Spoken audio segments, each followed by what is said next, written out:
தமிழக வருவாய்த்துறை அமைச்சர் ஆர்.பி. உதயகுமாருக்கு வருமான வரித்துறை சம்மன் அனுப்பியிருக்கிறது.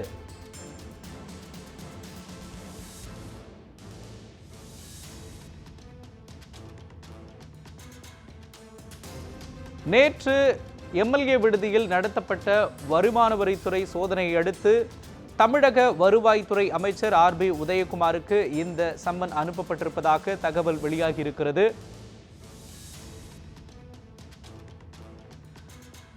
அவரது அறையில் கைப்பற்றப்பட்ட துண்டுச்சீட்டுகள் தொடர்பாக விசாரணை நடத்த வருமான வரித்துறை முடிவு செய்திருப்பதாகவும் தகவல் வெளியாகியிருக்கிறது.